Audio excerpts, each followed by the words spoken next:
사람에 따라서 같은 강도 스트레스라도 스트레스가 많이 되는 사람이 있고 좀 적게 드는 사람이 있습니다. 사람에 따라서. 우울증도 마찬가지죠.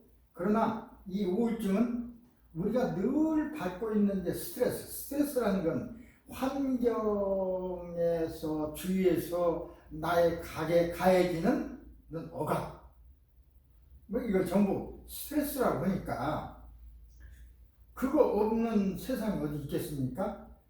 더운 것도 스트레스입니다. 그렇죠? 너무 추운 것도 스트레스고 배고픈 것도 스트레스고 어떤 경우에는 배부른 것도 스트레스입니다. 살 많이 찐 것도 스트레스죠. 죽는 사람도 있습니다. 비만 때문에. 살이 안 쪄서 또 오는 스트레스도 있습니다. 그러니까 스트레스라는 건 없을 수가 없고 있는데 그 존재하는 스트레스에서부터 생긴 것이 우울증이거든요. 스트레스에서 발생하는 게 우울증이니까 우울증도 이제 약하냐 강하냐 더 심하냐 이런 것도 있고 그 다음에 같은 우울증이라도 또 증상이 다르고 사람에 따라서 강도가 다르고 다 다르지만 그 전체 증상을 보면 우울증이라는 병이 전체 병을 10이라고 하면 우울증은 한 8점 될 것입니다. 80%가 우울증이야. 가벼운 우울증이든 작은 우울증에 지난 시간에 얘기했지만 우울증일 때 나타나는 그냥 우울하기만 한 게 아니라 나타나는 현상들이 많이 있습니다. 그걸 뭐 사람 한두 가지로 얘기할 수 없으니까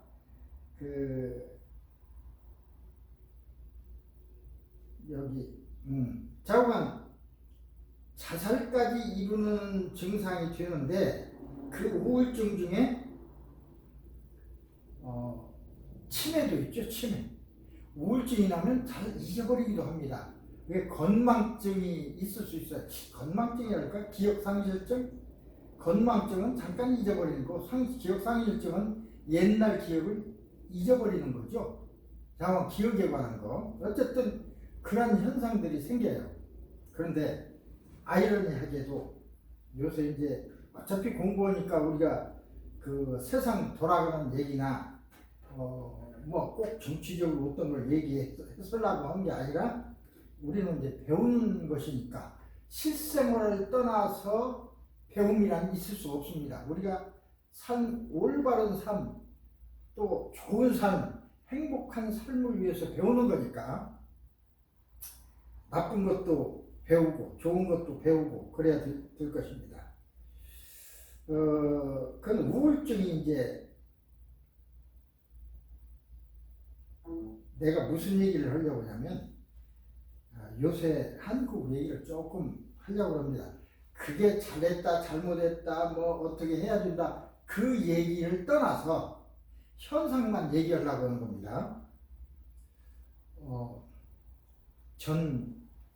그러니까 영부인 전 대통령의 부인이었던 사람에 대한 특검이 시작되고 있습니다. 특검이라니까 어떤 혐의가 많은 것이죠. 증거도 그냥 혐의가 아니라 증거도 많이 있는, 그래서 조사를 해야 되는데 그 항목이 한 16개 정도 된답니다. 그러니까 또 세상이 또 다 알고 있는 것들이고 이걸 피할 수 없어요. 아마 사람들이 예상한 것은 중형에 처해질 거다. 10년, 20년, 30년 될지도 몰라요. 말이 남 얘기해서 그렇지 사실 당사자가 내가 어떤 뭐 잘잘못 간에 뭐 이 일로 인해서 20년을 갇혀 있어야 한다면 그거 보통 일이 아닙니다. 나 가서 20년 살아야지. 그럴 사람 누가 있습니까? 그러니까 우울해지죠. 그 다음에 그 우울증을 거기서 나오는 많은 이제 증거들을 검증하기 위해서 조사도 오고 그래야 하는데 아는 것이 자꾸 물어보면 내가 대답 안 하고 싶어도 대답해 해지게 될 수가 있습니다. 그렇게 물어보니까. 어쨌든 그래서 대답을 안 하려면 생각이 안 나야 해요. 그래서 이제 일반인들 하는 얘기가 우울증으로 입원했다. 그러니까 이것은 우울증을 치료하는 약 중에 어떤 것을 주사를 맞으면 우울증이 완전히 치료되는 건 아니지만 좀 좋아지면서 부작용으로 기억 상실증이 일어납니다. 기억이 좀 나빠져. 오히려 그러기 위해서 기억 나빠지면 얘기를 안 하고 죄가 가벼워질 수도 있으니까 아마 그런 거다 하는 소문들이 파다하게 있습니다. 그걸 가만히 보고서 일반인들이 많이 공부를 했거나 깨어났구나. 그전에는 우울증 하면요 그냥 우울해, 슬퍼, 그 정도로 알았지 그렇게 깊이들 몰랐습니다. 국민 전체가. 그런데 어떤 사건을 통해서 전체 학습이 된 것입니다. 우울증에 대해서 깊이 공부들을 해가지고 다 알아요.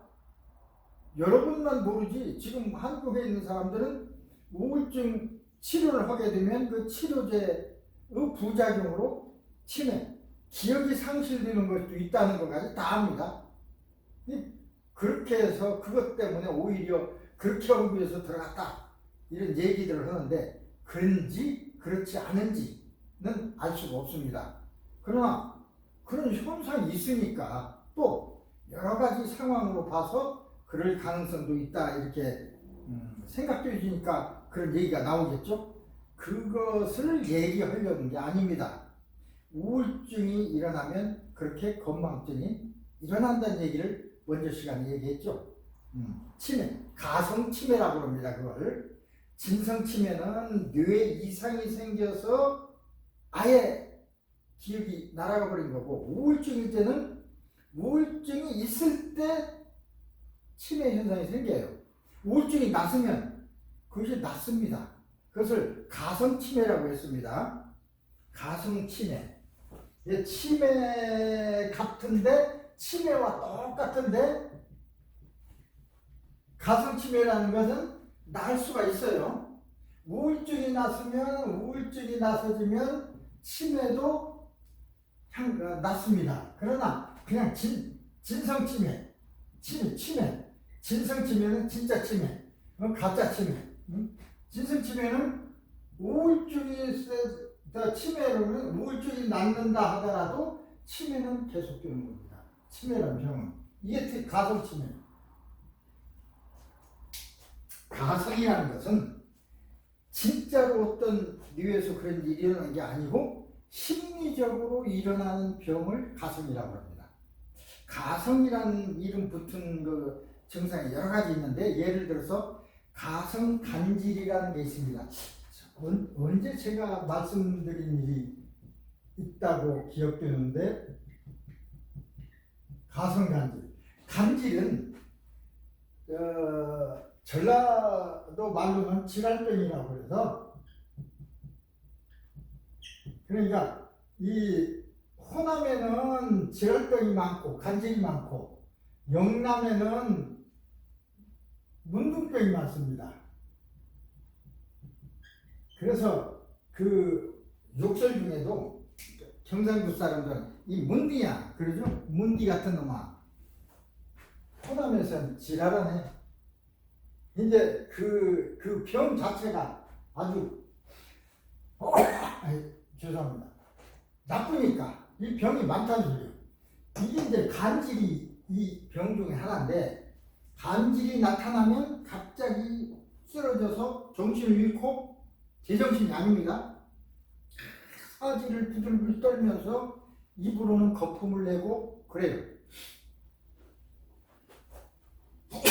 한 10분쯤 그렇게 하다가 깨어납니다. 아무 일 없다는 듯이. 그게 간질입니다. 무서운 병입니다. 잘 낫지 않고요. 그래서 이 간질이 발작했을 때, 만일에 이런 데서 발작하면 10분에 깨어나면 괜찮죠. 그러나 혼자 있을 때 물 가까이서 일어나서 물속으로 들어갔다든지, 불이 피워지는 옆에서 그 발작을 하다가 불 속으로 들어갔다든지 하면 죽는 것입니다. 그 다음에 발작하는 순간에 코를 물리거나 호흡을 못하게 되면 죽는 것이고, 그래서 굉장히 위험합니다. 근데 그 가성간질이라는 게 있어요. 뭐냐면 심리적으로 스트레스를 받아서 예를 들어서 어떤 30대 여성이 있었습니다. 그 부모가 살아있는데 예를 들어서 부부간에 굉장히 불화가 있어요. 막 지금은 그런 사람 지금도 있습니다만 그냥 아내를 때리고 머리채를 끌어당기고, 옛날에는 그런 일 비지비지했습니다. 뭐 지금 있으면 이혼하고 뭐 법적으로 다투고 그러지만 옛날에는 그렇게 살았어요. 그걸 어릴 때 봤단 말이야. 그래서 어린데 자기가 어떻게 할 수가 없어. 도저히 아버지한테 어떻게 힘으로도 안 되고 안 되잖아요.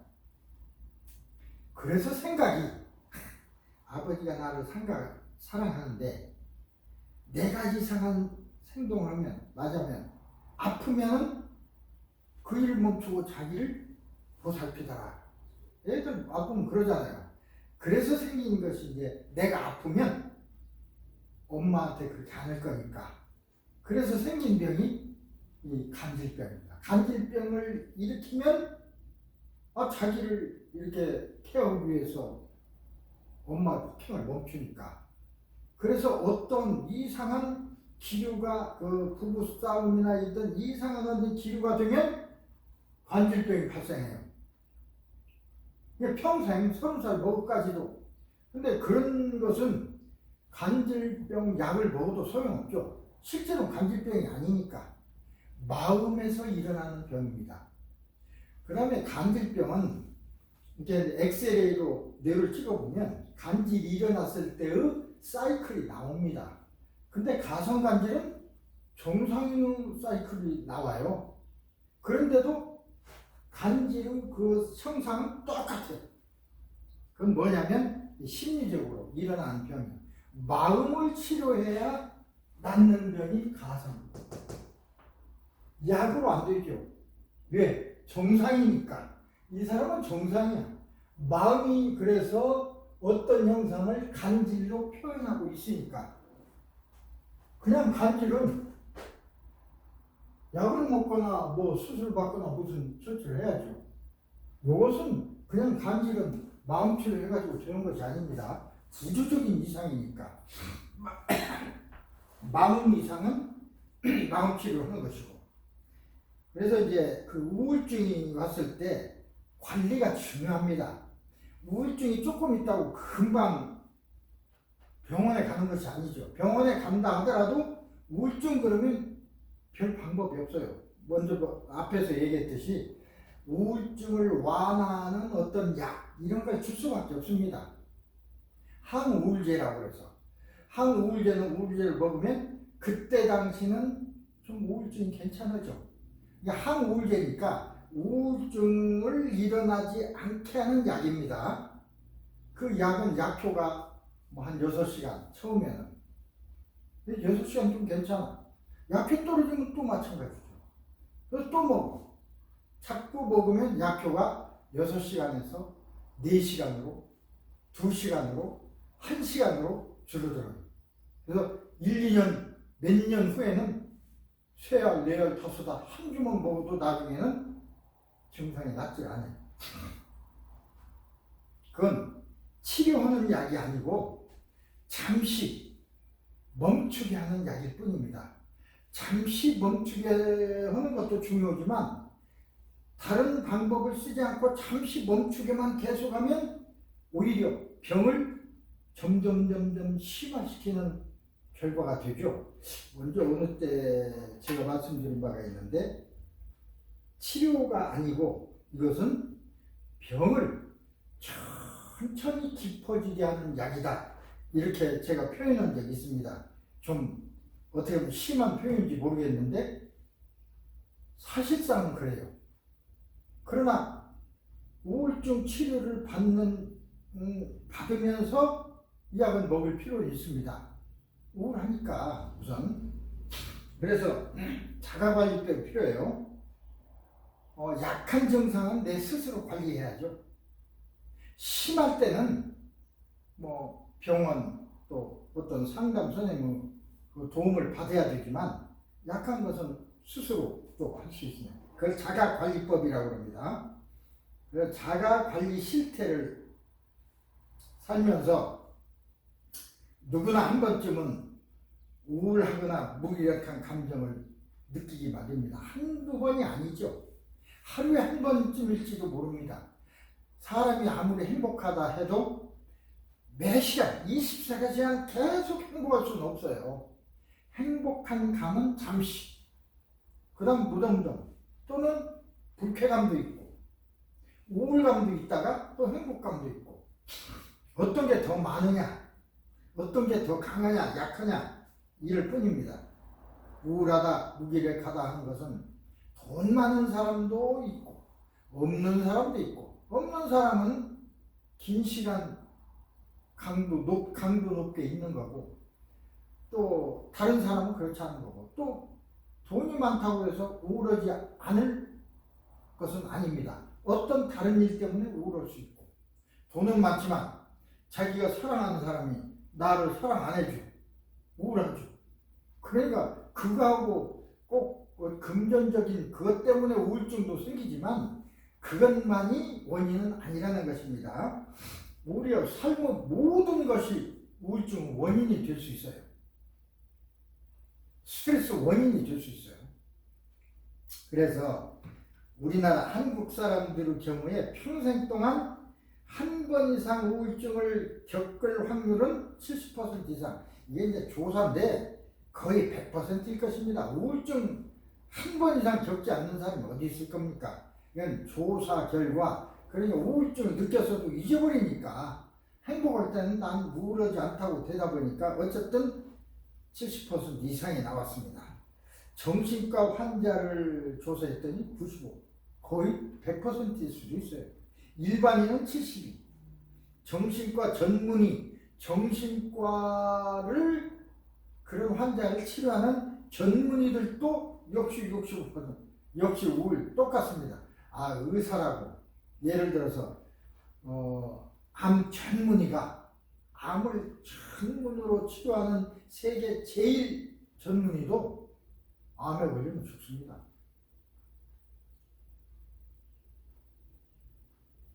한 3, 40년 전에 제가 한국 군산에 살을 때인데, 내가 잘 아는 분이었어요. 내과 의사인데 진짜 암 전문의로 군산이란 촌에 있지만 서울에서도 왔어요. 특히 위암. 근데 그분이 위암으로 죽었습니다. 그러니까 아무리 전문이라고 그러지만 이런 병, 우울증 이건 의사도 걸리고 다 걸린다 그 소리입니다. 그러나 의사들은 좀 어떤 해소 방법 이런 걸 많이 찾으니까 비율이 적을 뿐이지 다 똑같습니다. 65% 아닙니까? 일반인은 72인데 정신과 전문의가 65%예요. 우울증을 치료하는 전문의가 65%, 70이나 65나 같지 않습니까? 우울하다고 그때마다 정신과로 바로 달려가는 사람은 드뭅니다. 그렇죠? 일시적으로 우울하다거나 또는 의욕이 떨어지거나 시력의 변화, 집중력의 변화, 수면 습관, 잠이 잘 안 온다거나 이런 가벼운 우울증, 이런 건 스스로 극복하는 거죠. 즐거운 걸 생각한다든지 어떤 음식을 마신다든지 먹는다든지 기분 전환에 도움이 되는 어떤 운동이나 어떤 걸 한다든지 어떤 사람을 만난다든지, 우울할 때 자기를 잘 이해해주는 친구를 만나면 괜찮아지죠. 자기관리법입니다. 이게 자기관리법을 활용하는 건 나름대로 관리법이 있어요.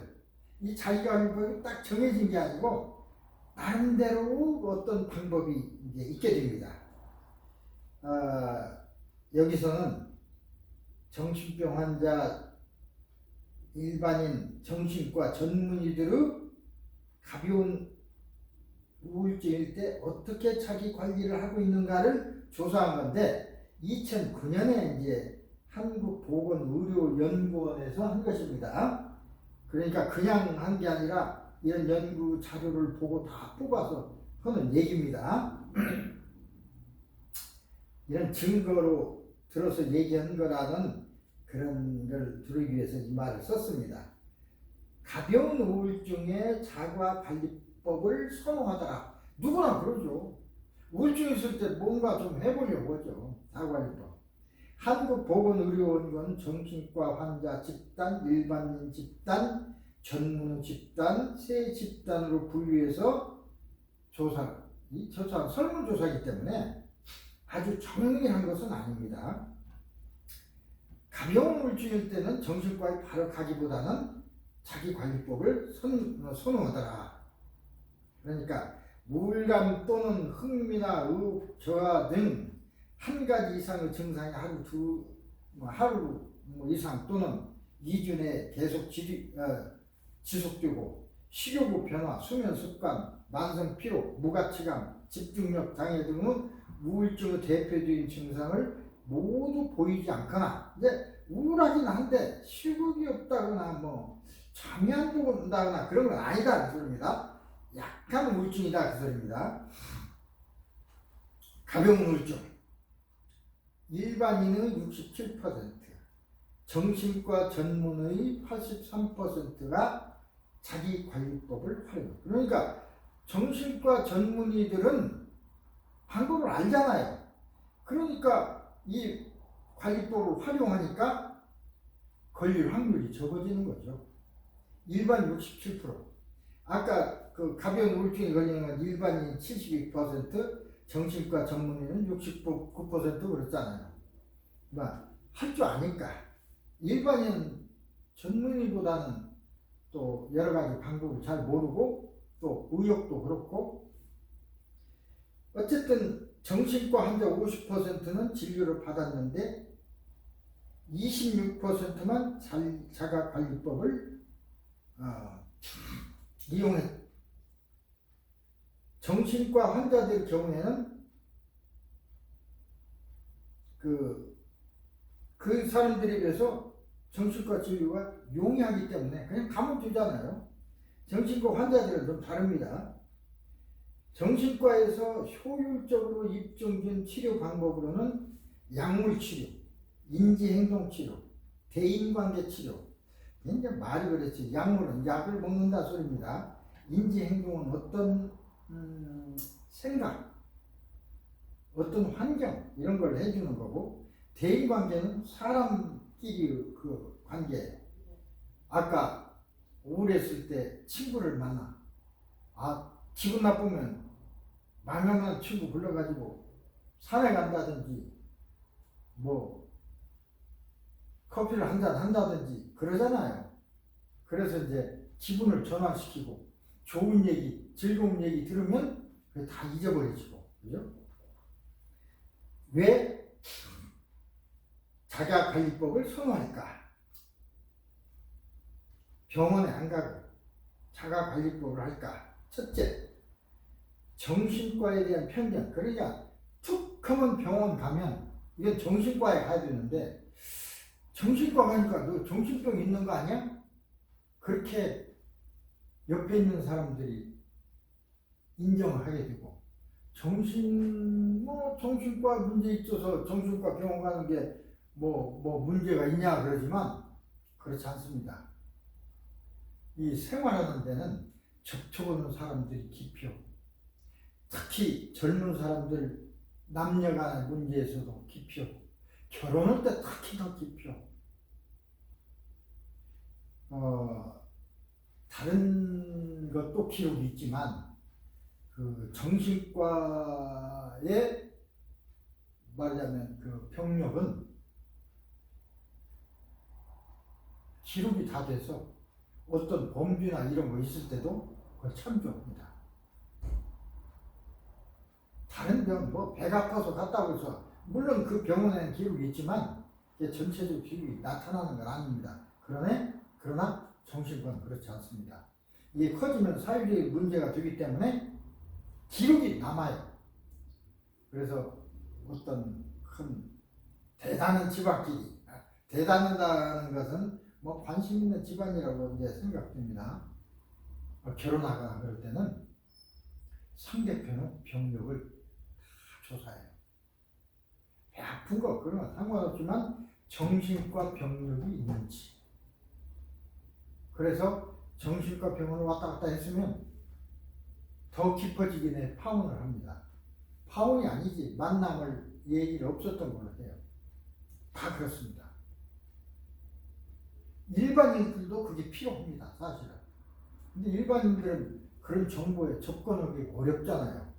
돈 있는 사람, 권력 있는 사람은 접근하기 쉽잖아요. 또 잘 알려주니까.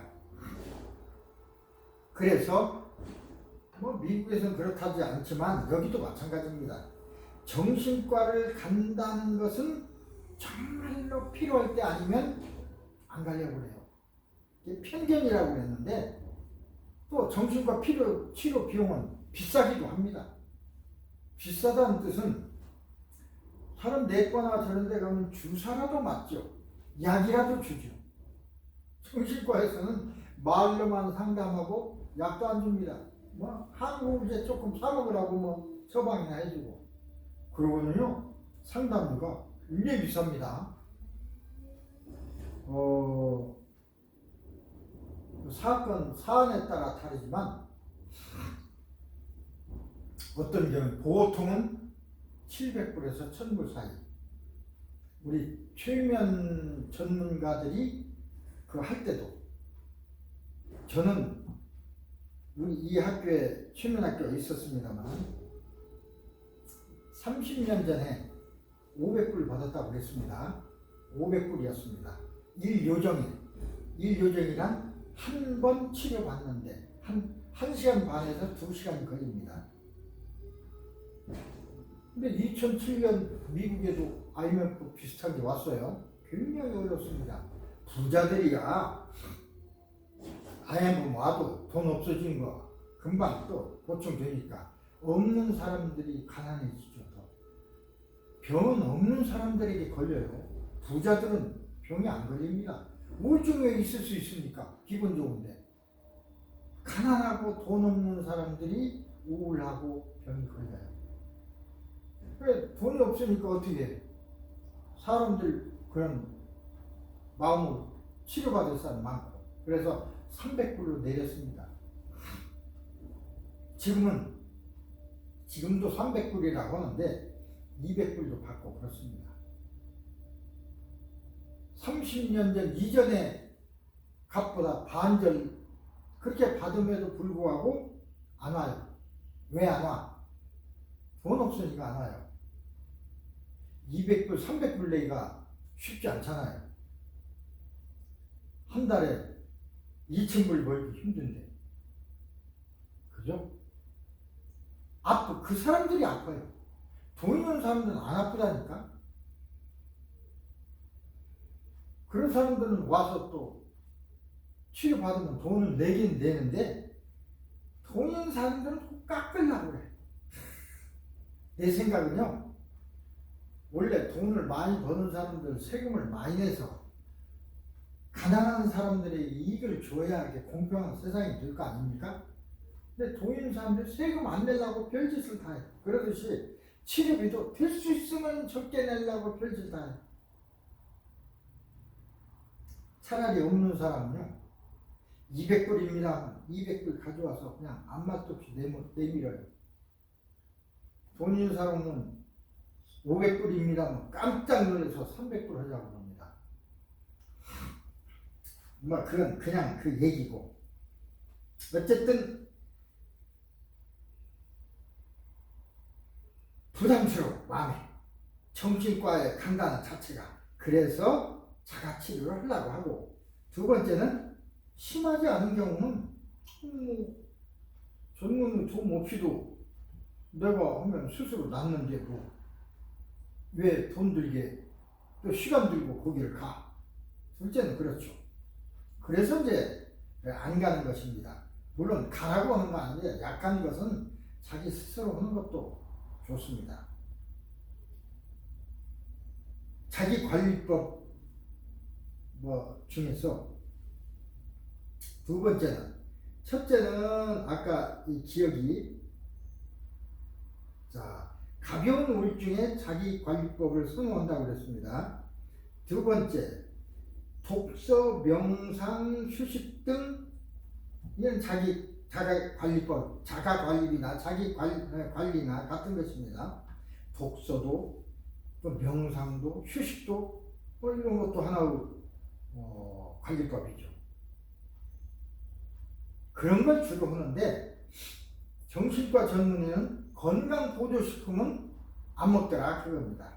활용도가 낮더라.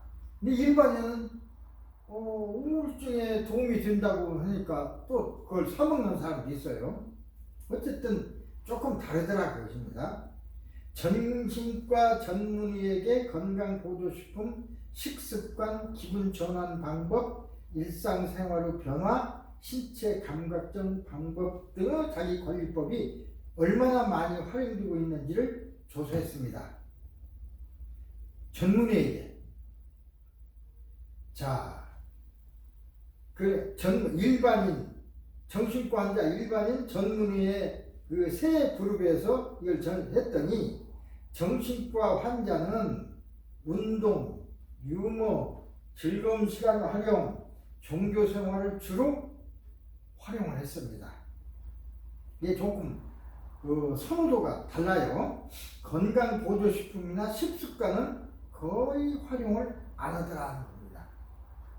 일반인의 경우는 허브차, 독서, 명상, 휴식, 살림욕, 유머, 즐거운 활동, 운동 등의 관리법을 다 할 수 있는 건 다 해요. 정신과 전문의는 우울증 환자를 치료하는 의사들, 그 사람들은 독서, 명상, 휴식, 유머, 즐거운 활동, 그러니까 먹는 것으로 별 도움이 안 된다 그럽니다.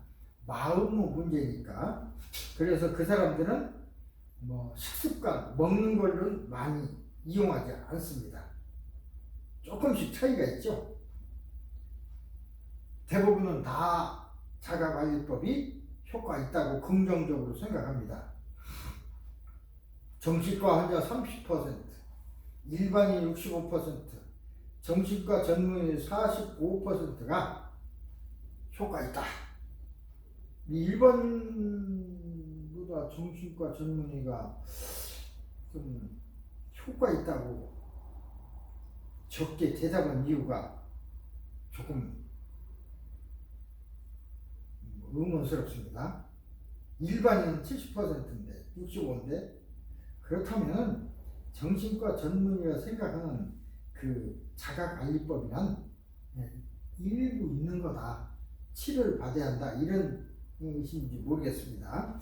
그래, 마음에 따라서 달리 있어요. 일반인은 이걸로서 치료된다고 또 믿는 사람은 또 효과가 더 많고, 믿음에 따라서 이게 차이가 있다는 것은 마음의 문제라는 것을 의미합니다.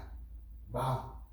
그러니까 이게 어떤 약을 먹었을 때의 효과, 병을 치료할 때의 낫고 안 낫고 차이, 효과도 마음에 따라 달라 있어요. 예를 들어, 이 의사가 나를 치료하는데, 이 의사가 굉장히 제일 유명하고 나하고 잘 맞기 때문에 이 사람이 치료하면 나는 나을 거야 라고 100% 믿으면 낫습니다. 아무리 유명하다고 해도 내 병이 이런데 낫을까? 그러면서 치료받으면 치료 효과가 별로 없습니다.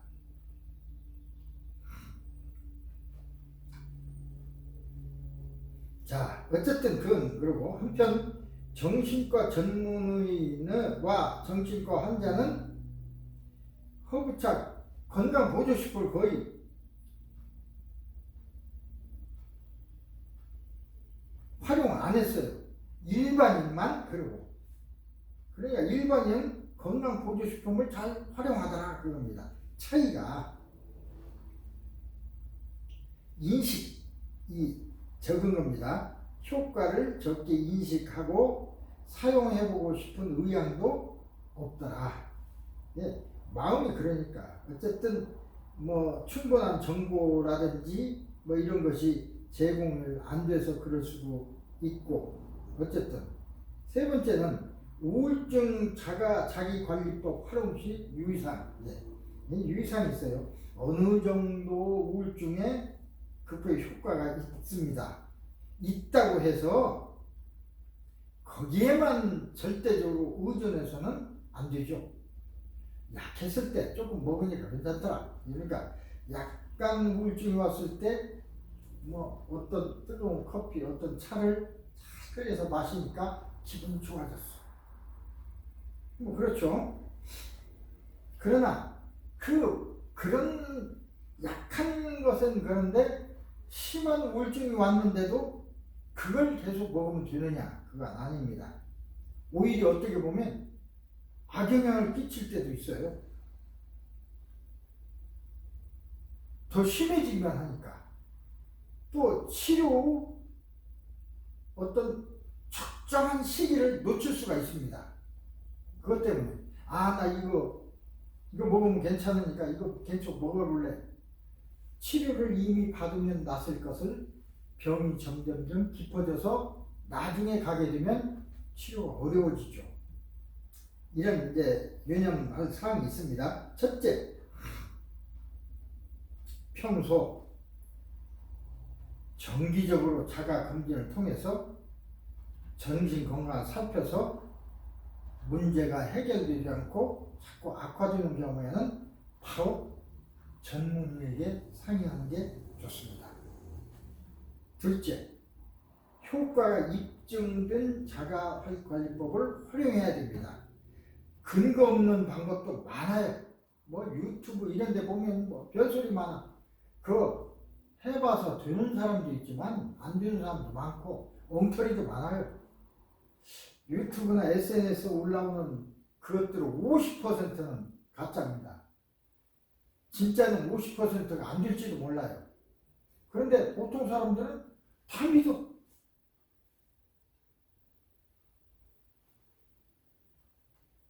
믿는 사람에게 이제 문제가 되는 거죠. 그런 글을 올리는 사람은 뭐 자기가 효과 있었으니까 올릴 수 있어요. 그리고 그렇지 않은데도 그냥 어떤 다른 목적에 의해서 올릴 수도 있고. 특히 카페인, 고탄수화물 식이요법, 인삼, 오메가3, 타우린, 비타민 이런 거, 가시오가피 이런 얘기 많이 나오죠. 시중에서 뭐 약선전할적에 일시적인 기분 전환에 도움이 될지 몰라도 완전히 치료되는 것이 아닙니다. 장기적으로 보면 정신 건강에 도움이 되지 않습니다. 그러나 그걸 만들어내는 식품, 약품 회사들은 돈을 벌어야 되니까 침소봉대 어떤 성분이 1%만 들어있어도 그게 전체인 양 확 선전합니다. 거짓말은 아니죠. 그러나 과장입니다. 과대 광고는 다 있어요. 과대 광고 않는 회사, 않는 약품, 않는 식품 못 줍니다. 팔기 위해서. 그래서 너무 과대 광고하면 그것도 법에 걸립니다. 어쨌든 그 사람도 돈을 벌기 위해서 그런 거니까 그것만 꼭 믿어서는 안 된다 그랬습니다. 검증을 해보고 또 먹어보고 효과 있으면 좋고 없으면 또 다른 걸 찾고 그래야 됩니다. 셋째, 불확실한 자기관리법을 지나치게 맹신해서는 안 됩니다. 어떤 사람들은 댄스 하면 좋아. 물론 좀 우울할 적에 라인 댄스 하면 좋죠. 그런데 그게 다 그걸로서 우울증이 낫는 것이 아닙니다. 유머, 마사지, 명상, 음악, 애완동물 기르기, 기도하다. 하느님 기도도 효과가 있습니다. 그러나 그것만이 다는 아닙니다. 기본, 레크레이션, 노래를 부른다거나 멀티비타민을 먹는다거나 등등 우울증 개선에 도움이 된다고 믿고 있습니다.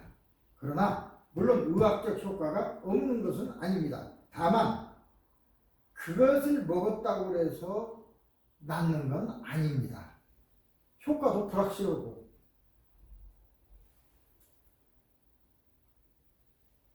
우울증을 개선시키는 데는 조금 도움이 될 수 있지만 치료 후 결정적인 시기를 놓칠 수가 있어요.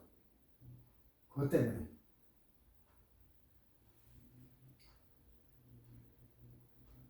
그럼 효과적인 자가관리법은 어떻게 할까?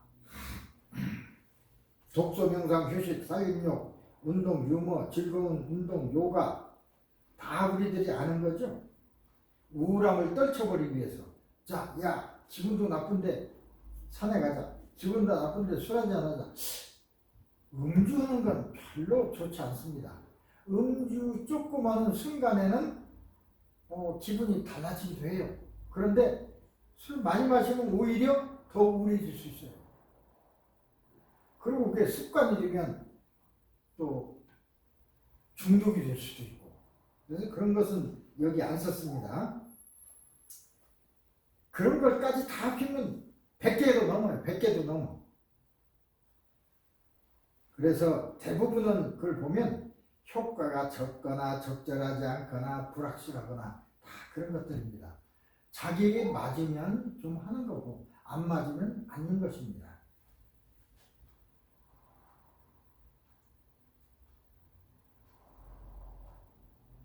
그러니까 주관적인 선호에 따라서 선택하는 것이죠.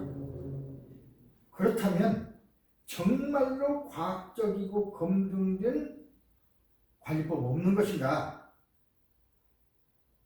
있습니다. 가벼운 우울증에 대한 자기관리법 효과가 있는지를 연구를 해서 2006년 한국보건의료연구원에서 또 그 사람과 대학 교수 몇 명이 해서 연구한 결과가 있습니다. 그걸로는 몇 가지가 있는데, 첫째, 아로마 테라피. 효과 있다고 공식적으로 이제 정부 기관, 연구 기관을 발표한 것입니다. 아로마는 이제 향기, 냄새죠. 좋은 냄새. 향 같은 냄새. 좋은 냄새를 맡으면 좋은 반응을 보이죠. 나쁜 냄새를 맡으면 기분도 나빠져요. 이게 좀 적절한 표현인지 몰라도 집이 없이 돌아다니는 홈리스들은 몸을 잘 안 씻으니까 특수한 냄새가 나요. 그죠? 집이 없다고 해서 물론 환경이 그래서 그렇지 몸을 깨끗이 해야 됩니다. 없을수록 더. 어쨌든 불안하고 초조한 사람들이 아로마 향을 향긋한 향을 맡으면 호흡도 차분해지고 기분도 차분해지고 집중력이 생기고 긍정적으로 어떤 기억이나 감성을 유도해낼 수 있습니다. 이것은 아로마 테라피는 여러 논문에서도 또 많은 책에서도 이렇게 효과가 있다는 것을 많이 발표하고 그런 걸 우리가 볼 수 있죠. 두 번째는 이제 독서래법. 책 읽는 것도 비블리오 테라피. 책 읽는 것도 도움이 됩니다. 그러니까 재밌는 책, 관심 있는 어려운 책 말고, 그렇죠? 뭐 웃기는 만화 같은 것도 좋습니다.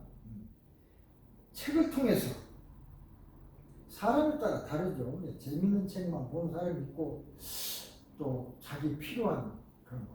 저는 주역 굉장히 어려운 책이면 그걸 늘 컵에 띄워놓고 읽고 읽어보고 그렇습니다. 다른 사람은 굉장히 어려워요. 난해하고 싫어요. 그래서 그거 공부하는 사람 별로 없어. 근데 저는 그 책을 읽으면 너무 신기하고 너무 재밌어. 어떻게 해서 그 먼 옛날 사람들이 이런 글을 쓸 수 있었는가? 이렇게 정확히 집어낼 수 있는가? 그거는 신기함 때문에 나는 그게 재밌어요. 사람에 따라 다르다 그것입니다. 만화 보고 재밌는 사람이 있고, 나는 만화 같은 것보다는 그런 책이 좋습니다. 사람에 달라요. 자기 그 관심에 따라 다를 수도 있고, 그러나 효과는 있습니다. 그 책을 읽는 동안은 걱정이 사라져요. 저도 가정적으로 뭘 걱정이 많을 때, 그러니까 그 책을 읽으면, 책을 쭉 읽는 순간에는 다른 생각이 안 나니까. 그래서 그게 버릇이 됐습니다. 지금은 아예 그 컴퓨터에 그 책을 띄워놓고 쉬는 시간이면 쉬면 또 쉴 때 읽고 그렇습니다. 자, 우울감 또는 흥미나 의욕 저하 등 한 가지 이상의 증상이 하루 이상 2주 이내에 지속되지만 식욕이 변화라든가 수면 습관 변화라든가 만성 피로, 무가증 이런 대표적인 어떤 우울증의 증상이 보이지 않거나 심각하지 않은 경우, 그러니까 가벼운 우울증인 것입니다.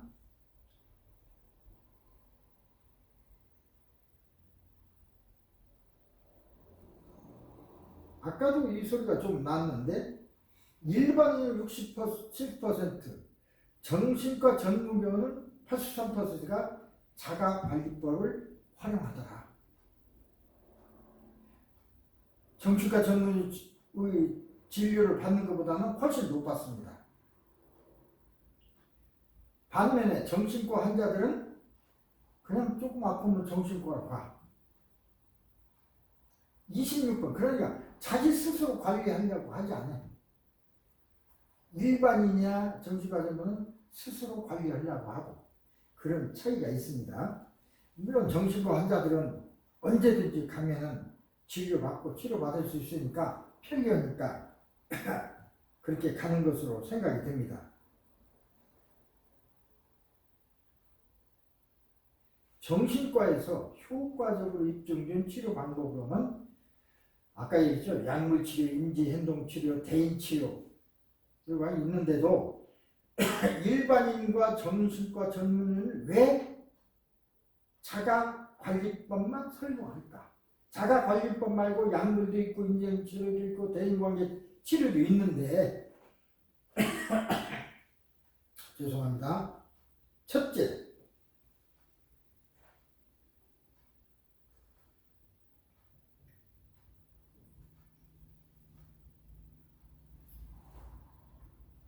아까 한 얘기 또 나옵니다. 정신과에 대한 편견. 우리 특히 한국 사람들도 그렇고 미국 사람들도 다 그런 거 아닙니다. 무조건 정신과 가려고 하지 않아요. 나부터도. 비싸기도 하고 또 정신과 환자가 된다는 건 부담스럽습니다. 내가 정신과를 많이 방문했어. 근데 내 아들, 딸이 결혼 정년기가 됐어요.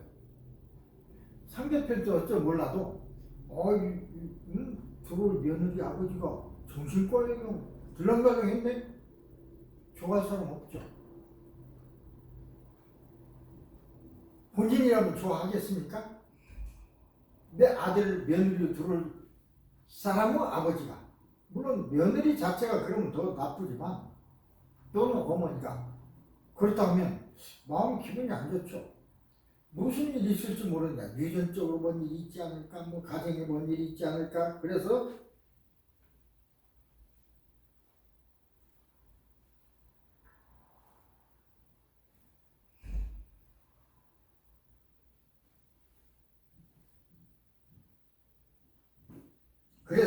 아까 얘기했듯이 그건 뭐 영원히 없어지지 않을 문제라고 생각합니다. 둘째는 심하지 않은 우울증의 경우에는 뭐 전문의 도움이 없어도 내가 자가관리법으로 하면 문제가 해결되니까 그러니까 않는 거죠. 그래서 이제 자가관리법을 선호하게 됩니다.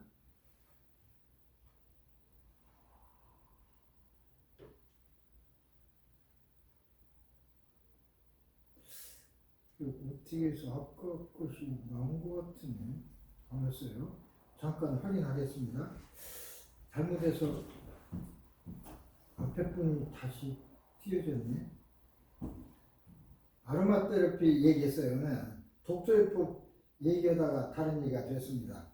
이것이 이제 다시 띄워져서 책을 통해서 치료하는 거 아까 저 나름대로 저는 주역책을 띄워놓고 본다고 했는데 독서요법도 효과가 좋습니다. 문학 작품을 읽는 것도 좋고 그렇죠? 어떤 새로운 과학 요새 같으면 AI 같은 이런 흥미로운 책을 봄으로써 우울증이 치료에 영향을 줄 수가 있습니다. 세 번째는 컴퓨터를 활용한 중재법. 이 컴퓨터라고 하면 온라인 얘기가 되겠습니다. 온라인에서 여러분은 자기의 기분과 생각을 체크해서 거기다 치면 온갖 정보가 다 나옵니다. 이럴 때는 어떻게 해야 되는가? 나는 어떻게 했다 쫙 나오죠? 그런 것도 상당히 좋습니다.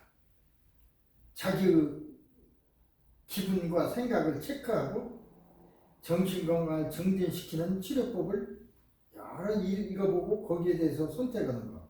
호주 머드 짐이라는 게 머드는 기분이고 짐은 책 단련장 체육관 그런 거니까 이 프로그램이 있는데 여기서 이제 자신의 기분과 생각을 체크해서 그 감정을 수정하고 자신감을 높이고 긍정적인 태도를 가질 수 있는 호주에서는 머드짐이 있고 한국에서는 마인드 스파라고 해서 마음 터치라고 하는 프로그램이 있습니다.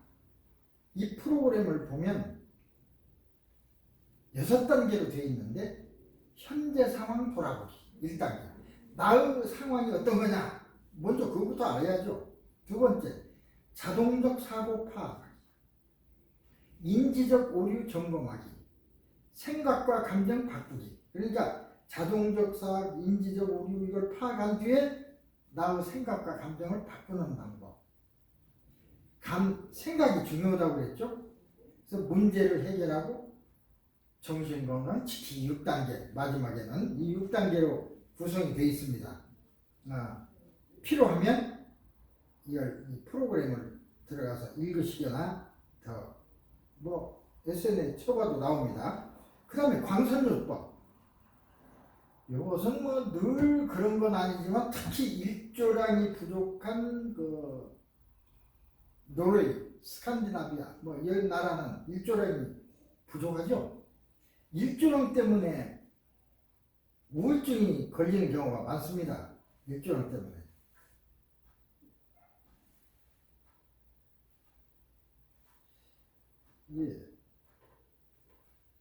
자꾸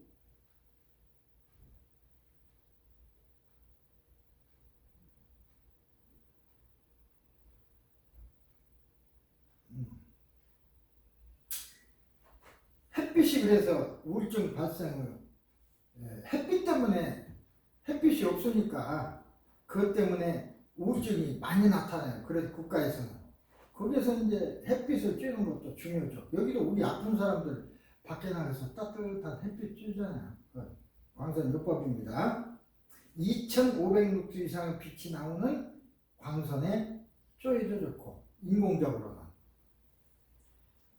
가벼운 우울증을 갖고 있다면 이렇게 일상생활 속에서 시간을 내서 밖에 나가서 가볍게 운동도 하고 뛰고 그러면은 좋을 수가 있습니다.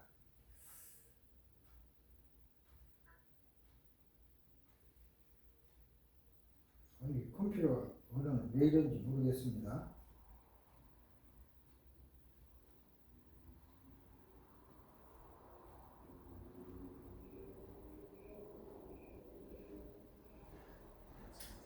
그 다음에 이제 이완요법. 자잘한 스트레스. 이완이라는 즉각 해소되는 정도인데 이완이라는 마음을 이완하는 거예요. 근육도 이완하고 몸과 마음을 이완시키는 겁니다. 예를 들어 무릎 밑에 베개를 두고 옷을 느슨하게 안 뒤에 편안하게 누운 자세에서 20초간 다리에 힘을 줍니다. 그리고 1에서 30까지 세면서 최대한 다리에 힘을 뺍니다. 이런 방법을 다리, 팔, 어깨, 몸통 올라오면서 이런 이제 이완을 하게 되면 굉장히 좋습니다. 매일 규칙적으로 해야 효과적이고 이 이완요법은 불안장애를 치료하는데 아주 효과적입니다. 그래서 불안장애 치료에 이걸 이용하기도 합니다. 그 다음에 있는 게 요가들 많이 하죠. 요가의 이완 동작. 이것도 이제 요가 보면 이완 동작이 주로 되어 있죠. 명상, 이완 동작, 호흡. 여기서 중요한 것은 그 어떤 동작과 그 다음 생각, 명상과 호흡 이 세 가지가 굉장히 중요합니다. 예를 들어서 화났을 적에 숨을 들이쉬어서 천천히 내뱉으면 효과 있습니다. 우리 화난 사람 있을 적에 이리 와봐. 찬물 한 컵 마시고 숨 쉬게 하고 그러면 화가 가라앉습니다. 감정을 다스리는 거죠. 그래서 요가가 굉장히 효과가 있습니다. 자, 이렇게 해서 이런 것들을 함으로써 우울증 이런 걸 개선할 수가 있습니다. 근데 지금까지 얘기한 것들을 보면 전부 개선하는 거지 어떤 약을 먹음으로써 우울증이 나서버린다 그런 건 없습니다. 앞으로 우리가 발견해야 될 그런 상황도 오지만 우울증이라는 것은 기본적으로 마음에서 일어난 병이기 때문에 꼭 약물 이걸만 가지고는 안 되겠죠. 마음 치료가 중요한 것입니다. 요가도 햇빛을 쬐는 것도 다 마음 치료 중에 하나가 될 수가 있습니다. 여러 가지 방법을 사용해서 하되 한 가지 방법으로 딱 치료되는 건 없다. 자, 이제까지 우울증에 대해서 얘기를 했습니다. 한 5시간, 4시간 동안에 3시간, 3시간 반쯤 동안에 말씀을 드렸는데 굉장히 중요한 사항입니다. 이게 우리가 위기다는 것은 바로 이겁니다. 오늘날 큰 위기가 그냥 우울증입니다.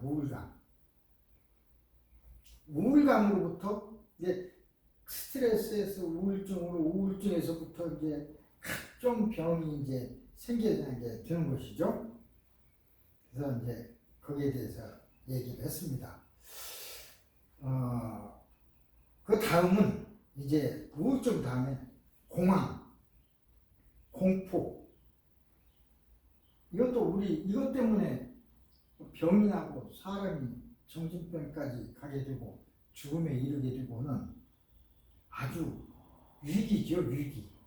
위기라는 건 죽을 것 같은 걸 위기라고 하잖아요. 우울증도 심하면 죽습니다. 죽을 것 같죠? 특히 공황, 이건 우울증보다 이거 더 심한 거죠. 늘 있는 건 아닙니다만 그런 상황에 끼게 되면 굉장히 위험하죠. 위기가 되는 것입니다. 그래서 두 번째 공황장애 이걸 선택해서 얘기했습니다. 여러 가지 있는데 그래서 오늘 공황장애에 대해서 좀 개론적인 것만 좀 말씀을 드리고 또 다음 시간으로 계속해서 말씀드리겠습니다.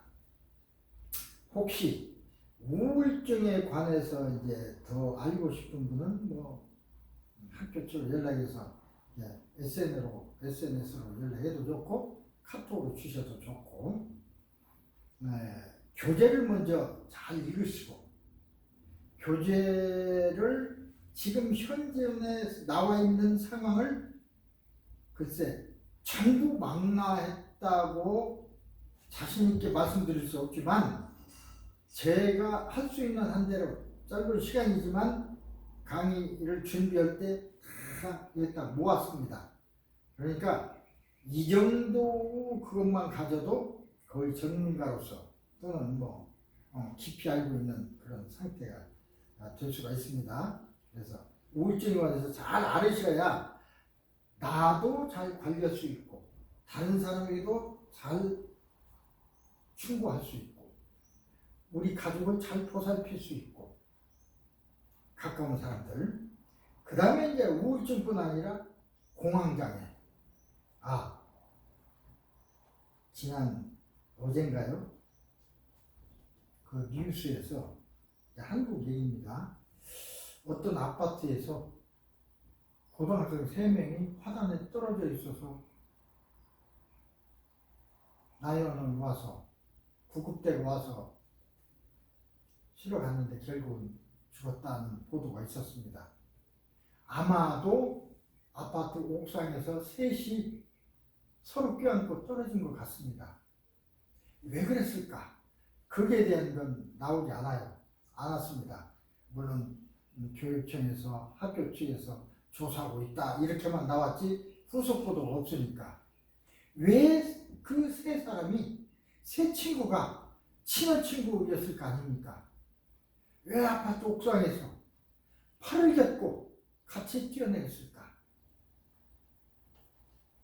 나는 가슴이 굉장히 아팠습니다.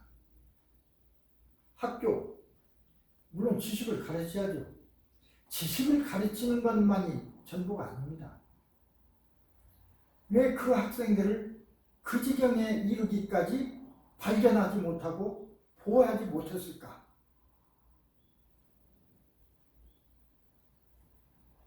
우리가 옆 사람에게서는 물론 그들이 그렇게 되기까지는 많은 신호를 보냈을 겁니다. 친구들에게도 신호를 받아서 포착해서 읽어준 사람이 한 사람도 없다는 뜻이야. 있었다 하더라도 그냥 무시했다는 뜻이야. 그러니까 결국은 얼마나 안타깝습니까? 또 피워보지도 못하고 오직 하면 어깨를 겹고 떨어졌을까? 그걸 생각했을 때 참 저도 이제 이렇게 가르치는 한 사람으로서 정말로 굉장히 마음이 슬펐습니다. 그 다음에 공황장애를 말씀드리겠습니다. 공황장애, 공황 그러면 공황이나 공포나 같은 거예요. 조금 달라요. 공포는 순간적으로 들어오는 무슨 어떤 느낌. 공황이라는 게 그게 좀 더 커진 것입니다.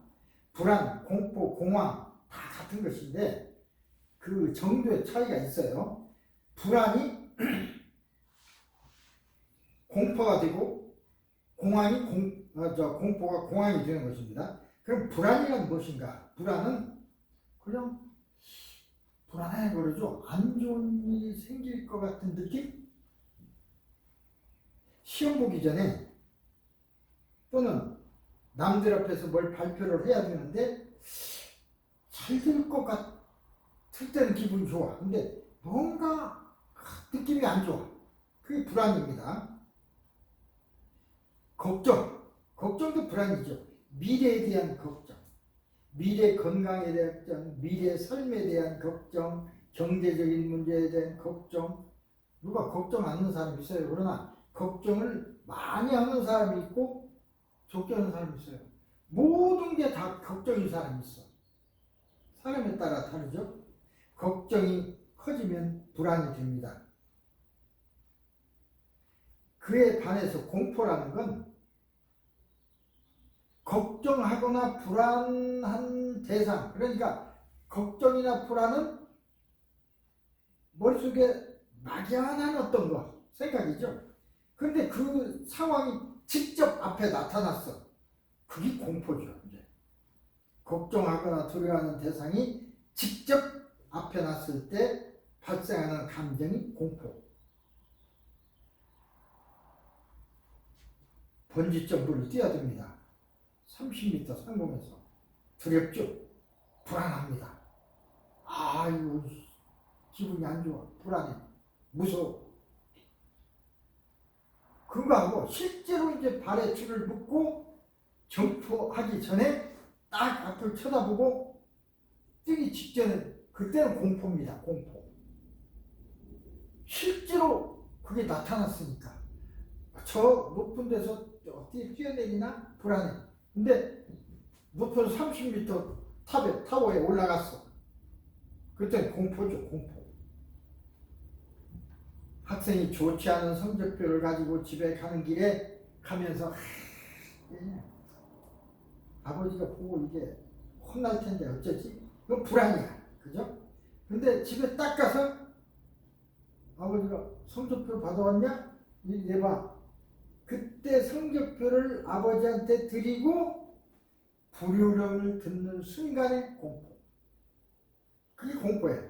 실제적으로 나타나는 게 공포죠. 그죠? 이걸 구분 않고 우리는 불안, 뭐 이렇게 뭉뚱그려서 다 얘기합니다. 공포, 뭐 이렇게. 공포는 그러니까 어떤 좀 심하고 그런 거, 현실적이고. 공황, 그래, 거기에 대해서 공황은 이런 공포감이 짧은 시간에 급격한 공포가 있을 적에 이걸 공황이라고 합니다. 그게 더 센 거죠. 공황 상태가 되면 정신을 잃어버려요.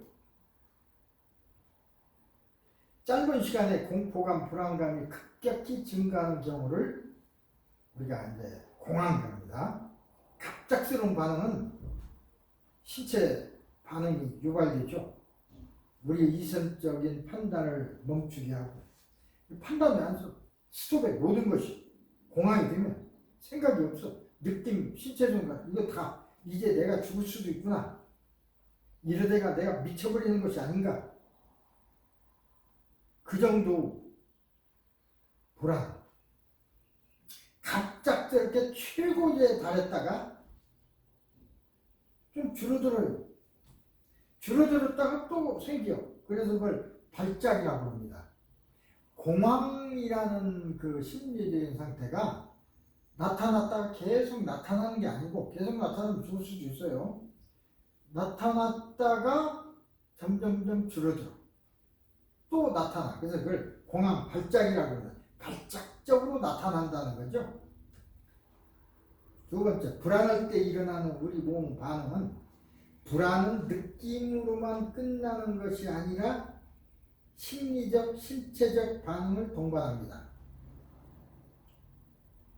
스트레스 반응과 유사해. 이게 스트레스입니다. 그 자체도 스트레스죠. 우선 심장이 두근거리고 빨리 뛴다 그랬습니다. 심장이. 가슴이 울리는 느낌이 들 정도로 막 쿵쿵쿵 하고 숨 쉬는데 그냥 호흡이 가빠져. 호흡을 막 하는데도 숨이 막혀. 숨이 막히려고 하니까 막 빨리 쉬어봐. 가슴이 답답해.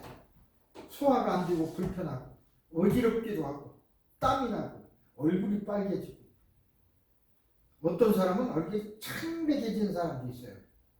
똑같아. 붉어지거나 창백해지거나 형상만 나타나는 형상만 다른 것이지 같은 것입니다. 심리적, 신체적 반응들이 나타납니다.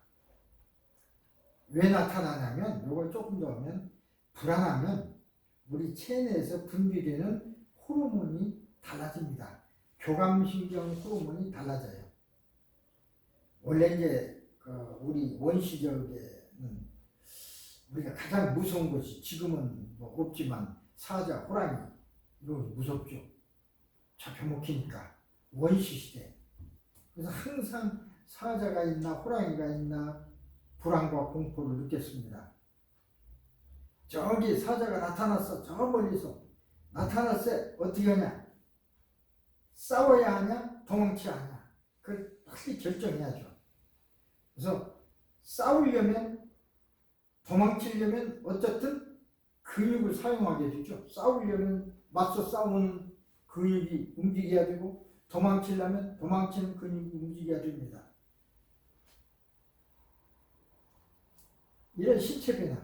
그러니까 불안이라는 건 신체 변화의 어떤, 그러니까 환경 어떤 거기에 따른 신체 변화를 위해서 근육 사용을 준비하는 과정이다.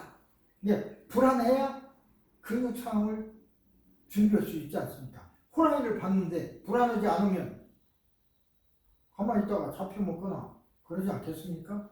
불안해야죠. 그래야 도망가거나 싸우거나 하죠.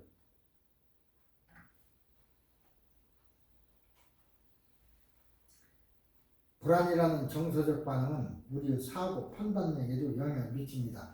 불안하면 모든 게 부정적이고 비관적인 생각을 하게 돼요. 그러죠?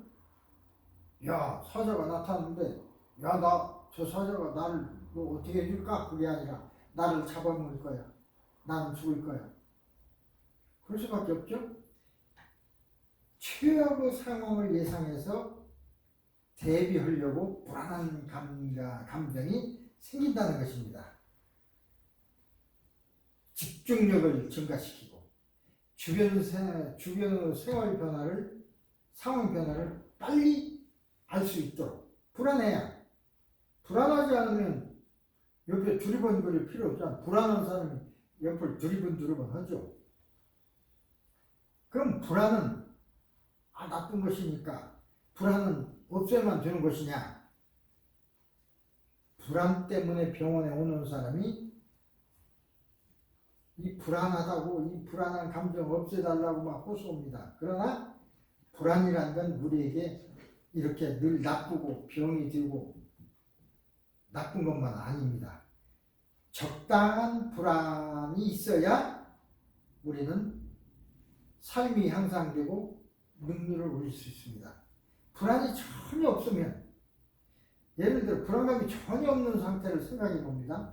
그러면 행동도 느려지고 판단도 느려지고 느릿느릿해집니다.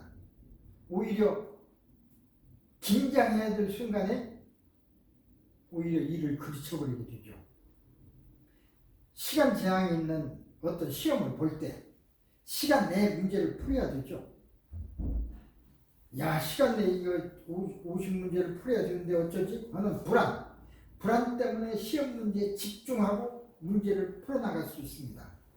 만약에 이런 불안이 없다면 제 시간 내에 시험을 풀지 못하죠. 한 10문제 풀고 끝날 거예요.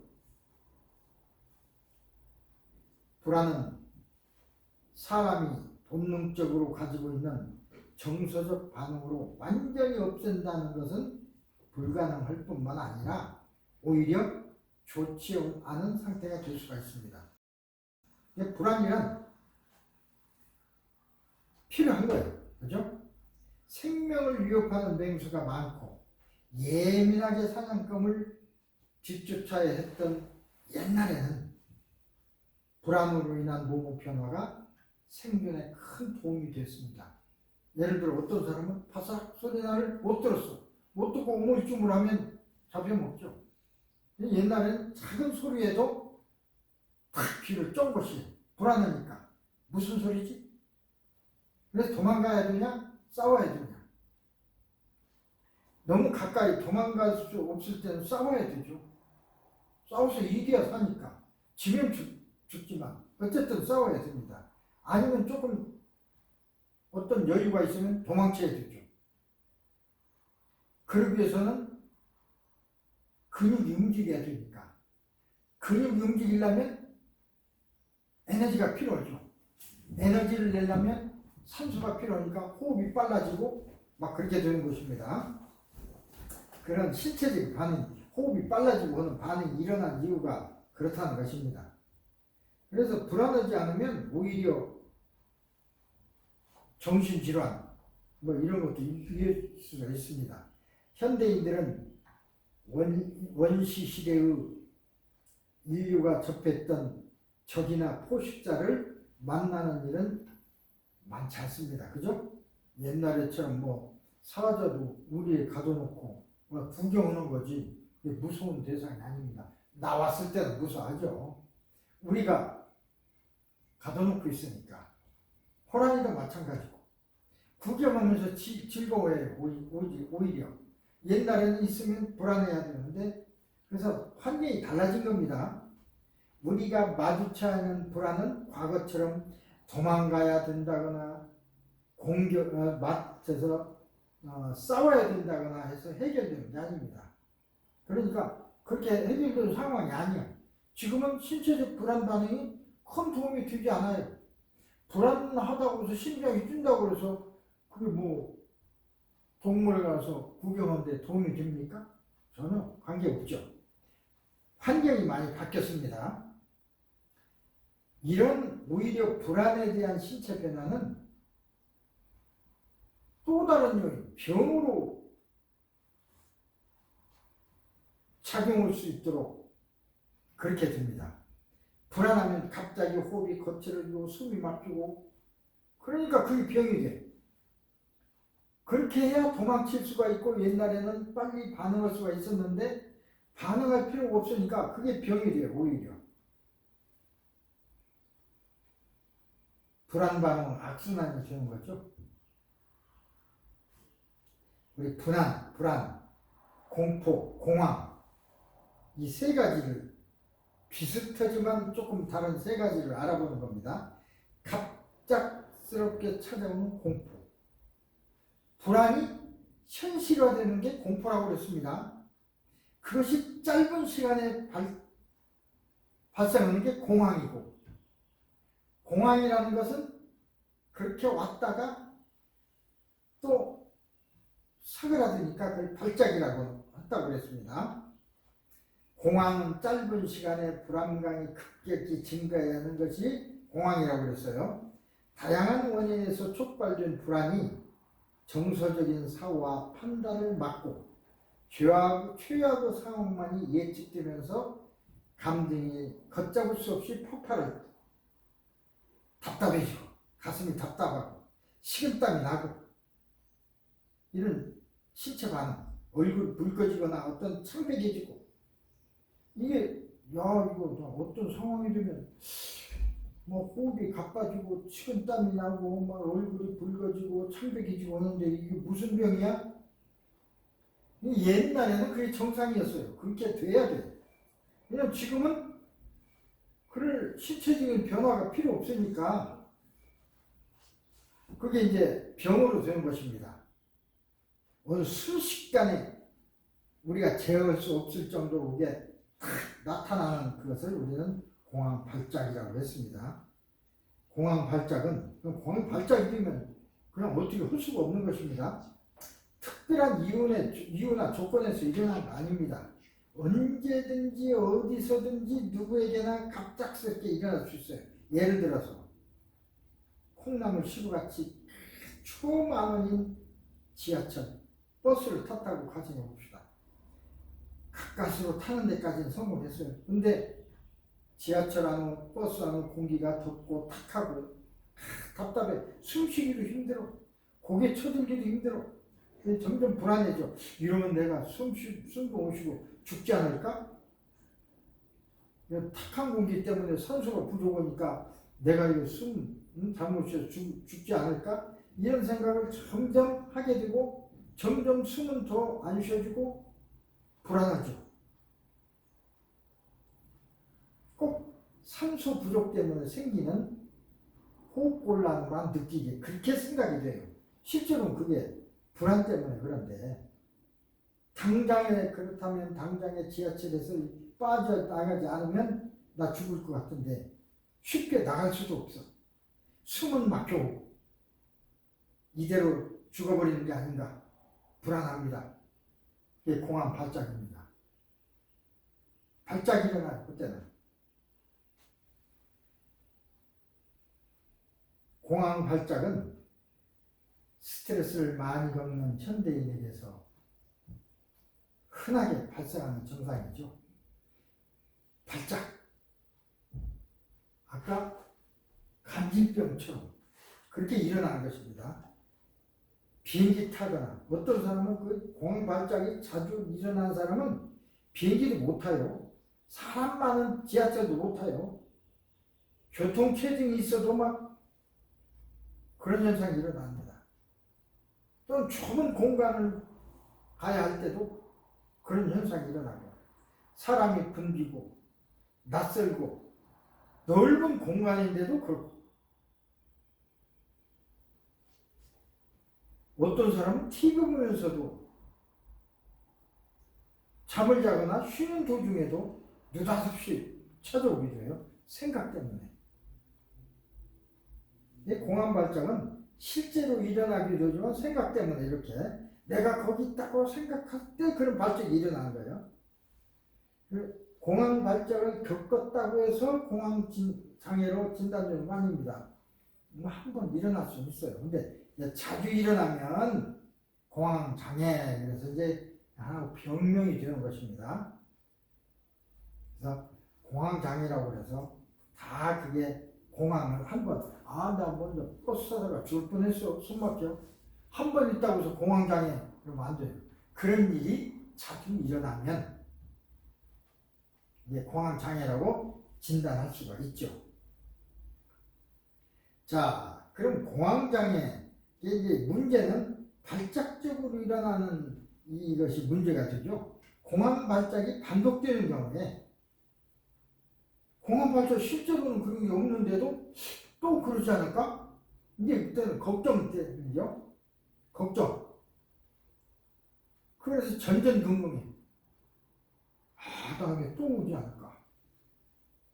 그러면 이제 그 정도 되면은 이제 병원 수준이 됩니다. 특정 장소, 교통수단 휘폐, 버스 안 타? 못 타. 그 사람 버스 못 타요. 지하철도 못 탑니다. 큰, 만약 운동장 같은데 홀로 있지도 못합니다. 그게 이제 발작이에요. 그런 것으로 반복적으로 응급실을 방문하거나 자주 병원을 찾아 진료를 받게 되면 이제 공황장애다.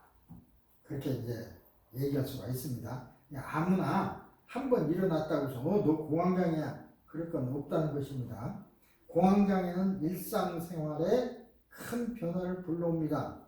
혼자서 외출하기도 어렵고 언제 찾아올지도 모르는 공황에 대한 불안으로 힘들고 발작할 때마다 죽을 것 같고, 이러니 그대로 생활할 수가 없죠. 삶의 위축이 생기고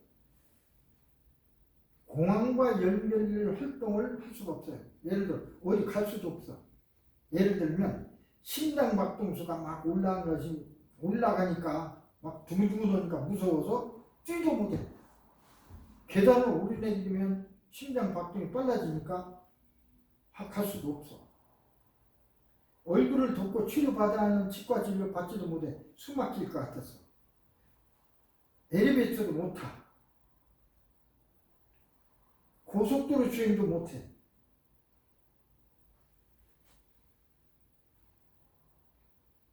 어떻게 보면 공황장애를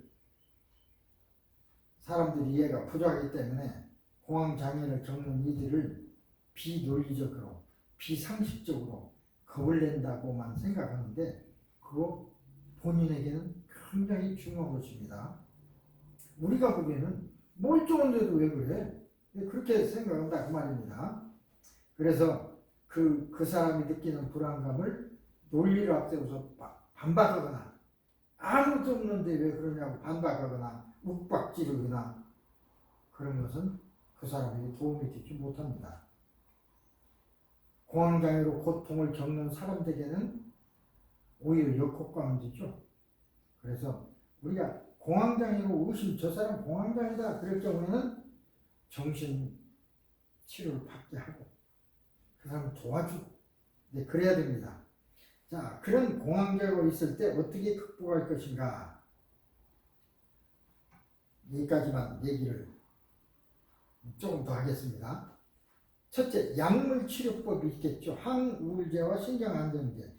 공황장애인데 무슨 항우울제와 신경안정제를 먹냐? 불안을 가라앉히고 공황발작을 예방해야 되기 때문에 약물 치료, 우울제, 항우울제 줍니다. 공황장애 중에 어때 항우울제를 먹는가? 왜 항우울제를 먹어야 하냐? 그렇게 묻는 사람이 있는데 항우울제는 그야말로 우울증 치료에 많이 사용되는 약물이지만 우울증 외에도 불안을 줄여주기도 합니다. 그래서 공황제 치료제도 사용이 되는 것입니다. 일반적으로 많이 사용되는 항우울제는 세로토닌 흡수 차단제, 선택적 세로토닌 재흡수 차단제. 이건 뭐냐면 우울한 것은 우리 뇌신경에서 세로토닌이 잘 분비되지 않으니까 일어나는 증상으로 진단합니다. 그래서 세로토닌 효과를 계속적으로 증가시키면 우울하지 않습니다. 원래 세로토닌은 우리 몸에서 뇌에서 분비가 되는데 어느 시간이 지나면 흡수가 돼요. 이게 계속 분비가 돼야 하는데 분비되는 양이 적습니다. 그러니까 우울해져. 근데 분비는 되니까 그걸 흡수되지 않도록 억제해줘. 그러면 세로토닌이 많아지게 되겠죠. 그래서 선택적 세로토닌 재흡수 차단제. 선택적이란 말은 세로토닌만 재흡수를 차단하는 물질이다. 그렇습니다. 불안이 감소하죠. 신경안정제를 사용하기도 합니다. 왜 신경안정제를 사용하냐? 신경안정제는 불안, 초조감을 없애고 수면을 유도하는 효과도 있어요. 그래서 여기에도 사용합니다. 뭐 정신질환 치료에는 약방어 감초처럼 사용이 되지만 공황장애에도 효과가 있습니다.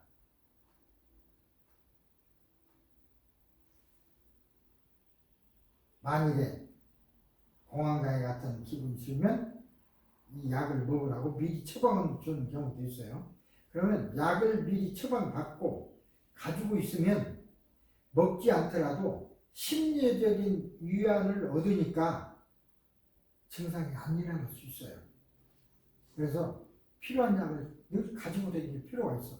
꼭 먹으라는 게 아니라 이거만 먹는 거고 가지고 있는 것만으로도 효과가 있습니다.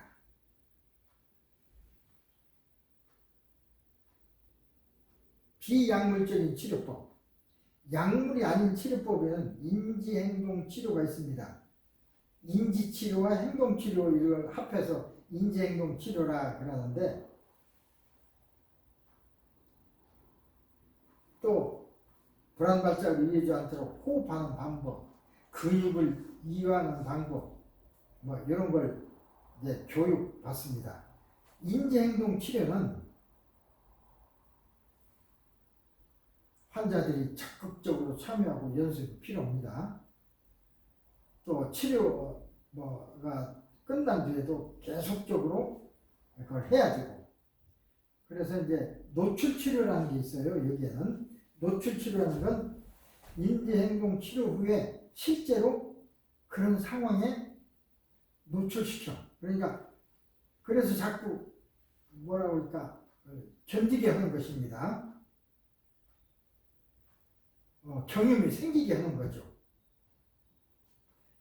약한 어떤 상황에 들어갔다가 그 다음에 조금씩 강해져서 나중에는 이제 치료받지 않아도 좋으니까 이 노출치료 물론 약물치료 뭐 여기에 필요합니다. 공황장애 환자가 피해야 하는 것들.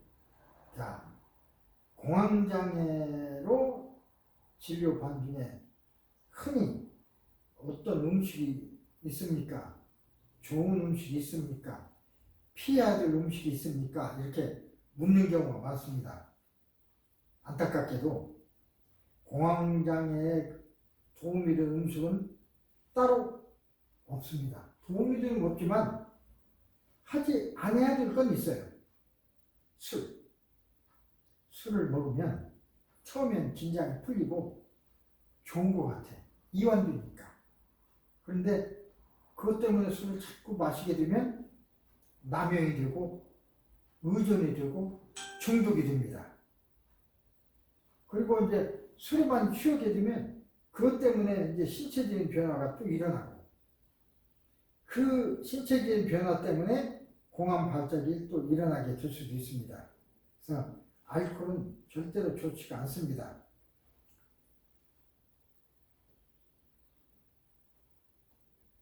땀이 나고 손발이 차가워지고 이게 공황 발작 때와 흡사한 증상 이것이 나타나면 또 마찬가지 공복감, 두통 같은 비교적 일상적인 실제 증상에서도 불안이 유발될 수 있고 그러니까 이 불안증 있는 사람은요 우리말에 자라보고 놀란 것은 소뚜껑 보고 놀란다. 소뚜껑이 자라처럼 생겼으니까 또 그러지 않을까? 그런 마음 불안. 음주 다음날 너무 술을 많이 마시면 위장 소화도 잘 안 되고 구역질도 나고 머리도 아프고 그게 공황 발작하고 또 비슷하니까 그게 문제가 또 됩니다. 그래서 이런 알코올은 멀리하는 게 좋습니다. 그건 치료 방법이 아닙니다. 그 다음 카페인이 함유되어 있는 음료도 좋지 않습니다. 커피 같은 거. 카페인은 우리 몸에 심장에 작용해서 어떤 사람은 심장 박동수를 빠르게 해요. 카페인은.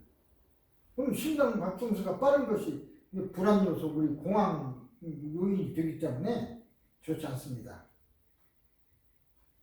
카페인도 좋지 않은 거죠. 술, 카페인 이걸 들 수가 있습니다. 그 다음에 치료 이후에 노력하는 거, 공황 발작이 일어날 것 같은 불안감, 공황 발작이 생겼을 경우에 다른 사람의 도움을 받지 못할 것 같은 생각 때문에 일어나는 어떤 혼자 가는 거죠. 공간이나 교통수단을 회피하는 광장공포증은 넓은 광장에 혼자 있는 거야. 넓은 차 안에 혼자 있는 거야. 넓은 집에 혼자 있어. 이 광장공포증, 폐쇄공포증. 광장공포증은 넓은 공간에 있을 때이고 폐쇄공포증은 좁은 공간에 있을 때 숨 막힐 것 같고 그런 공황장애와 같이 동반되는 경우가 많습니다. 그래서 그런 것을 가려고 하지 않고 그런 상황이 되면 장애가 일어나는 거죠. 치료 과정에서 이런 공황 발작이 심리적인 문제라면 굳은 의지로 이겨야 하는 것이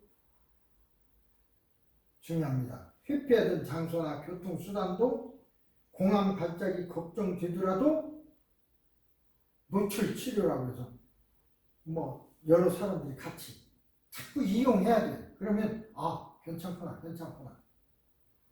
피하는 것보다도 그걸 자꾸 경험해야 하는 것 그것도 중요합니다. 경우에 따라서 다르지만 발병 초기에는 가능한 공황 발작을 적게 겪는 것이 치료가 됩니다. 초기에는 치료를 통해서 또 할 때는 다르죠. 복용하는 신경안정제, 이완요법 같은 인지행동 치료 기법 등이 확보된 상태에서는 단계적으로 노출하는 게 중요해요. 초기에는 노출이 안 좋죠. 그러나 치료하면서부터는 노출하는 게 좋습니다. 그런 환경으로 점차 노출시켜. 자꾸 혼자 말고 옆에서 도우미로 같이. 그러면 거기에 이제 경험이 생기죠. 그래서 스스로 불안과 공황을 통제하는 경험을 자꾸 쌓게 하는 겁니다.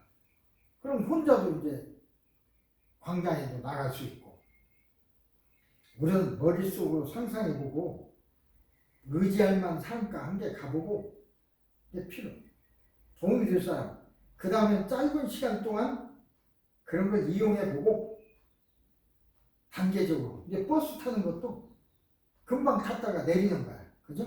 그러다가 2구간 가고 3구간 가고 연습을 해야 된다 그겁니다. 안타깝지만 많은 연구가 있지만은 공황장애는 완전히 치료가 된다는 것은 없습니다. 그리고 재발이 됩니다. 상태가 좋아졌다고 치료 중단되었다 하더라도 또 재발이 됩니다. 스트레스가 요인 중 하나이기 때문에 이 현대인에서 스트레스 없는 삶은 불가능합니다. 따라서 공황장애나 불안은 우리가 늘 함께하면 스트레스와 같이 조절해 나가야 한다. 그게 같은 삶을 살아야 돼요. 그게 우리의 삶입니다. 한 그 삶을 우리가 그 같이 스트레스와 같이 사는 연습, 그런 삶을 연습해야 되지 않을까 생각합니다. 그게 진정한 치료가 되는 것입니다. 옆에서 그걸 도와줘야 되고.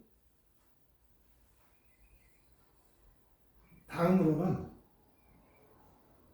시간에는 강박장애에 대해서 강박관념이 있다고 그러죠? 얘기를 해보겠습니다. 오늘 여기까지